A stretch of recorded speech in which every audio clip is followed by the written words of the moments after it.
তথ্য ও সম্প্রচার উপদেষ্টা মাহফুজ আলম বলেছেন, জুলাই আন্দোলনের মধ্য দিয়ে যে পরিবর্তন শুরু হয়েছে তা অব্যাহত থাকলে আগামীতে পরিবর্তিত বাংলাদেশ নির্মাণ সম্ভব। রবিবার বিকেলে তথ্য ভবনে জুলাই গণঅভ্যুত্থানে আহত সাংবাদিকদের স্বীকৃতি ও সম্মাননা প্রদান অনুষ্ঠানে এসব কথা বলেন তিনি। জুলাই অভ্যুত্থানে নিহত সাংবাদিকদের স্বজনরাও অনুষ্ঠানে উপস্থিত ছিলেন।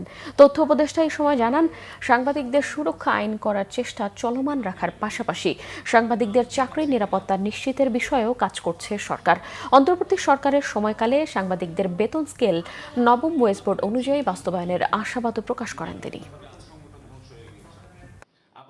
জুলাই গণঅভ্যুত্থান এটা মাত্র শুরু, একটা নতুন বাংলাদেশের শুরু। এই কিন্তু নতুন বাংলাদেশ এক বছরেই বা 2 বছর, কয়েক বছরে সম্ভব না, বরং এটা যদি অব্যাহত লড়াই থাকে তাহলে সম্ভব।